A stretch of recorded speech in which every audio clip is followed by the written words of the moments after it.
The largest cryptocurrency exchange is going public. Coinbase confidentially filing for a public offering last night, marking an industry milestone. The company did not say how it will structure its offering in particular. Coinbase has more than 35 million verified users in more than 100 countries and more than $25 billion in assets on its cryptocurrency platform. It's raised more than $500 million from backers including Andreessen Horowitz, Tiger Global Management, Y Combinator, Greylock Partners, and others. Now, the Coinbase IPO comes amid a record-breaking run for Bitcoin prices, which broke through the 23,000 mark a day after hitting the 20,000 mark. Joining us now is Brian Brooks, acting comptroller of the currency. Brian is also the former chief legal officer at Coinbase. Brian, thanks for being here with us. What exactly in particular has got you the most interested about the recent price action in Bitcoin?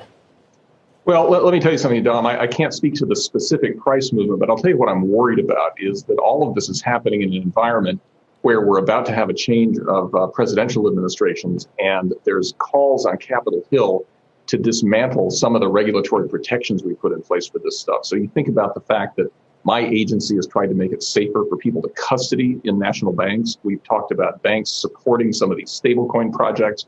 If those protections aren't in place, I really worry about the environment for these kinds of things. So that's what I'm most focused on, is how do we preserve the safety for people who participate in that market. So I mean, the perspective that you bring is interesting. You've been on the side of Coinbase before. You're now working for the government. What exactly is the future for cryptocurrencies, given the construct that we're seeing with government entities and the need to regulate this kind of environment? Well, Dom, we're at a really critical inflection point right now, is what I would tell you. It's kind of a fork in the road. So one path forward is that we find ways of addressing money laundering risks, and we find ways of addressing terrorism financing, which I think can be done. But we make this safe for the consumers and investors who participate. That's why the banking system has such an important role to play. But the other path, which is a very real potential here, is that we politicize some of these tech issues, whether it's crypto or fintech more broadly. We politicize it by undoing all of the good work this administration has done to make it safer, to make it more real.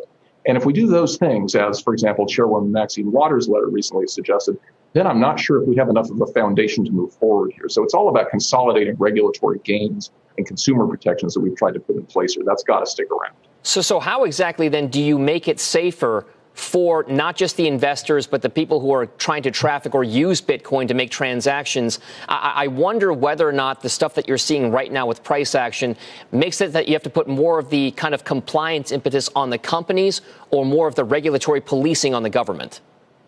Well, there's a role for both, I think, right? So there are bad actors in this space, as there are in other spaces. And the role of the government is to make sure that markets are well regulated and well organized so that people who are transacting know that they're transacting with good people and not bad people.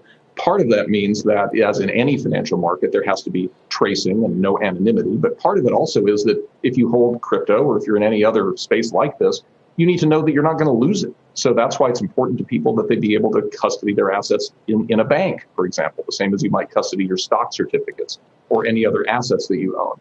And again, this is a real political debate right now. People may not realize this, but there's leadership in Congress who's urging the incoming Biden administration to roll back some of those protections, I think in the name of politics, not in the name of protecting investors.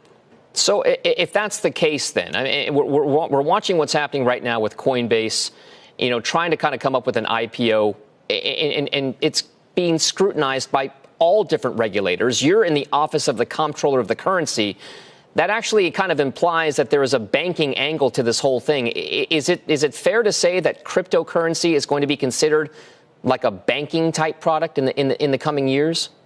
Well, I think the way to really think about it is cryptocurrencies are tokens that power networks, right? That's what blockchains are, is they're networks. And in the future, the role that banks really have is managing payment networks, as they've always done. Crypto is a different kind of payment network in that it's faster and it's cheaper. And Bitcoin and other tokens, they're assets that reside on those networks. But at the end of the day, all of us make our payments on payment networks. When you swipe your credit card at the coffee bar this morning, you're using a payment network. So if we clamp down on these things in ways that aren't safe, those networks can't really be allowed to go forward. And what we need to do is preserve the safety of the network while also preserving, the value of the asset. Those things have to happen in tandem. Shepard Smith here. Thanks for watching CNBC on YouTube.